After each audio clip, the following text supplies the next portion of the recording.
यह बात भगवान राम के जन्म से पहले की है, जब एक भील आदिवासी कबीले के मुखिया अज के घर बेटी हुई थी।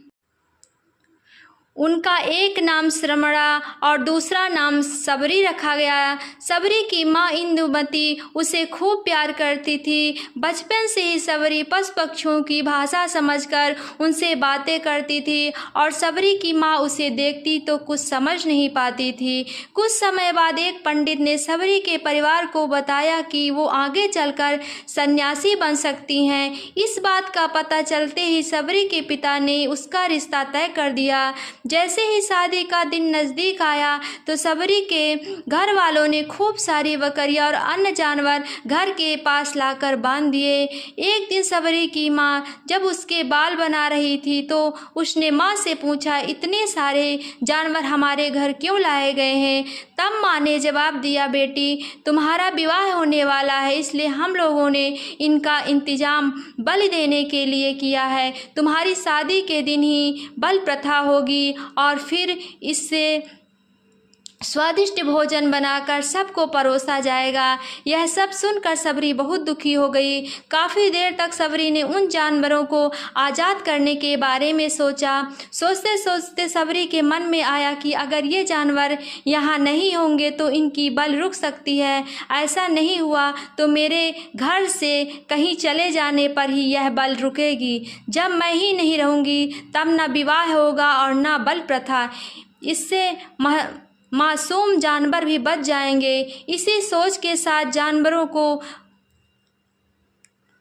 रखी गई जगह पर सबरी पहुंची। उसने सोचा कि उन्हें खोल देती हूँ, लेकिन वो ऐसा नहीं कर पाई। उसके बाद सबरी जंगल की तरफ भागने लगी। भागते भागते सबरी ऋषमुख पर्वत पहुंच गई। वहां करीब 10,000 ऋषि रहा करते थे। सबरी को लगा कि वो भी इसी जंगल में किसी तरह ऋषि मुनियों की सेवा करके अपना जीवन जी लेगी। वो चुपचाप उसी जंगल में एक हिस्से में किसी तरह से रहने लगी। सबरी रोजाना ऋषि मुनियों की झोपड़ी के आगे झाड़ू लगाती और हवन के लिए लकड़ियां लाकर रख देती। ऋषि मुनियों को समझ नहीं आ रहा था कि जंगल में उनके काम अपने आप कैसे हो रहे हैं। एक दिन सबरी को किसी ऋषि ने देख लिया। उसे देखते ही उसका परिचय पूछा। जैसे ही सबरी ने बताया कि वो भील आदिवासी परिवार से संबंध रखती है तो उसे ऋषियों ने खूब डांट लगाई। सबरी को इस बात का बिल्कुल भी पता नहीं था कि उसकी जाति छोटी है और उसे ऋषि मुनियों द्वारा जात की वजह से अपमान सहना पड़ेगा। इतना सब होने के बाद भी सबरी हर ऋषि मुनि के दरवाजे पहुंचती और उनके आंगन में झाड़ू लगाकर उनसे गुरु दीक्षा देने के लिए कहती। हर कोई सबरी को उसकी जात की वजह से अपने आश्रम से भगा देता था। ऐसा होते होते काफ़ी समय बीत गया। उसके बाद सबरी मतंग ऋषि की कुटिया में पहुंची। वहां पहुंचकर मतंग ऋषि को सबरी ने बताया कि वो उनसे गुरु दीक्षा लेना चाहती हैं। उन्होंने खुशी खुशी अपने गुरुकुल में रहने दिया और भगवान से जुड़ा ज्ञान देते रहे। सबरी ने भी अपने गुरु मतंग ऋषि की सेवा करने में कोई कसर नहीं छोड़ी। वो गुरुकुल के भी सारे काम करती थी। सबरी से खुश होकर मतंग ऋषि ने उसे अपनी बेटी मान लिया था। समय के साथ मतंग ऋषि का शरीर बूढ़ा हो गया। उन्होंने एक दिन सबरी को अपने पास बुलाया और कहा, बेटी मैं अपनी देह त्याग करना चाहता हूँ। बहुत साल हो गए हैं इस शरीर में रहते रहते। सबरी ने दुखी मन से कहा, आपके ही सहारे तो मैं इस जंगल में रह पाई हूँ। आप ही चले जाएंगे तो मैं जी कर क्या करूँगी। आप अपने संग मुझे भी ले चलिए, मैं भी देह त्याग दूंगी। मतंग ऋषि ने जवाब दिया, बेटी तुम्हें चिंता करने की ज़रूरत नहीं है।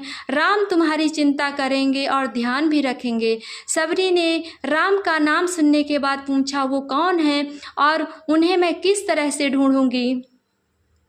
मतंग ऋषि ने बताया, राम कोई और नहीं भगवान है, वो तुम्हें सारे अच्छे कर्मों का फल देंगे, तुम्हें उन्हें ढूंढने की कोई ज़रूरत नहीं है। वो एक दिन खुद तुम्हें खोजते हुए इस कुटिया में आएंगे और तुम्हें उनके हाथों से ही मोक्ष मिलेगा। तब तक तुम इसी आश्रम में रहो। इतना कहते ही मतंग ऋषि ने अपना शरीर त्याग दिया। सबरी के मन में मतंग ऋषि के जाने के बाद से एक बात थी कि भगवान राम स्वयं उससे मिलने आएंगे। वो रोज़ भगवान राम से मिलने के लिए बाग से अच्छे अच्छे फूल लाकर पूरा आश्रम सजाती और भगवान के लिए बेर तोड़ कर लाती। भगवान के लिए बेर चुनते हुए सबरी उन्हें चख लेती थी ताकि भगवान को वो सिर्फ मीठे बेर ही दे। रोजाना सबरी इस तरह भगवान के दर्शन की आस में फूल और बेल इकट्ठा करती रहती थी। इसी तरह इंतजार में कई साल बीत गए। सबरी का शरीर एकदम वृद्ध हो गया। एक दिन आश्रम के पास के ही तालाब में सबरी पानी लेने गई। तभी पास के एक ऋषि ने उसे अछूत कहते हुए वहाँ से भागने के लिए कहा और एक पत्थर मार दिया। वो पत्थर जब सबरी को लगा तो उसे चोट लगी और खून बहने लगा। बहते हुए खून की एक बूंद उसी तालाब के पानी में गिर गई। तभी पूरा तालाब का पानी खून में बदल गया। ये सब होता देखकर इसने सबरी को ही डांटा और कहा कि पापनी, तुम्हारी वजह से पूरा पानी खराब हो गया है। रोज ऋषि उस पानी को साफ करने के लिए अपनी कई तरह की विद्याओं का इस्तेमाल करते थे। कई सारे जतन करने के बाद भी कुछ नहीं हुआ। फिर उन्होंने गंगा जैसी कई पवित्र नदियों का जल भी उस तालाब में डाला, फिर भी तालाब का पानी साफ नहीं हो पाया और वो खून जैसा ही रहा। कई सालों तक तालाब के पानी को साफ करने की कोशिश के बाद भी कुछ काम नहीं आया तो ऋषि ने थक कर सब कुछ छोड़ दिया। इस घटना के कई सालों के बाद भगवान राम अपनी पत्नी सीता के हरण के बाद उन्हें ढूंढते हुए उसी तालाब के पास पहुँचे। ऋषि मुनियों ने उन्हें पहचान लिया। भगवान को वहाँ देखकर ऋषियों ने तालाब का पानी साफ करने के लिए भगवान को अपने पैर उसमें डालने के लिए कहा, लेकिन पानी जैसा का तैसा ही था। ऋषि मुनियों ने भगवान से भी कई अन्य जतन करवाए, लेकिन वो पानी जस का तस खून जैसा ही रहा। तब भगवान राम ने ऋषियों से पानी के रक्त में बदलने की कहानी पूछी। तब ऋषि ने सबरी को पत्थर मारने वाली सारी बात बता दी। उसके बाद ऋषियों ने कहा कि वो महिला ही अपवित्र है, छोटी जात की ही है, इसीलिए सब हुआ है। उसी वक्त भगवान राम ने कहा, ये सब आप लोगों के खराब वचनों से हुआ है। सबरी को इस तरह के शब्द बोलकर आप लोगों ने उससे नहीं बल्कि मेरे दिल को घायल किया है। इस घायल दिल के रक्त का प्रतीक यह तालाब का लाल पानी है। आगे भगवान राम बोले, कहाँ है वो माई, मैं उनसे मिलना चाहता हूँ। तब तक सबरी उसी तालाब के पास पहुँच जाती है। इस दौरान सबरी के पैर को ठोकर लगती है और कुछ धूल उस तालाब में गिर जाती है। तभी सारा पानी साफ हो जाता है। भगवान सबसे कहते हैं कि देखिए, आप लोगों ने क्या कुछ नहीं किया, लेकिन पानी साफ नहीं हो पाया। अभी सिर्फ इनके पैर, थोड़ी सी धूल ने ही तालाब का पानी साफ कर दिया है। भगवान राम को सबरी पहचान चुकी थी। उन्हें प्रणाम करके सबरी ने कहा, भगवान आप मेरे साथ कुटिया में चलिए। भगवान भी खुशी खुशी सबरी के साथ चल पड़े। फूलों से सबरी ने भगवान राम का स्वागत किया। वो सीधे बेर तोड़ने के लिए बाग गई और चक चक कर उनके लिए बेर लेकर आई। उन्होंने बड़े ही प्यार से भगवान राम उनके भाई लक्ष्मण को बेर दिए। भगवान राम ने भी उतने ही प्यार से उन बेरों को खाना शुरू किया। तभी बेर देखकर मुंह बनाते हुए लक्ष्मण ने कहा, भैया ये बेर जूठे हैं, इन्हें आप कैसे खा सकते हैं? भगवान ने जवाब दिया, लक्ष्मण ये जूठे नहीं बल्कि बहुत मीठे हैं। सबरी माई हम सबके लिए बहुत प्यार से तोड़ कर लाई है। इतना कहकर भगवान राम प्यार से उन बेर को खाने लगे। भगवान ने जाते हुए सबरी माई से कहा, आप मुझसे जो चाहे वो मांग सकती हैं। सबरी ने कहा, मतंग ऋषि के कहने पर मैं आज तक सिर्फ आपके दर्शन के लिए जी रही हूँ। अब आप मुझे मोक्ष प्रदान कीजिए, मैं अपना शरीर आपके सामने त्यागूंगी।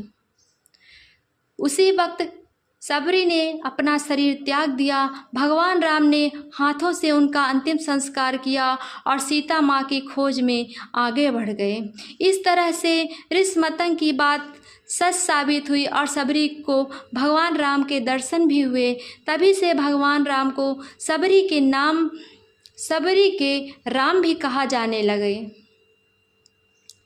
इस वीडियो को अंत तक देखने के लिए धन्यवाद। कृपया चैनल को सब्सक्राइब करें ताकि हम और अच्छी वीडियो आपके लिए लाती रहूं।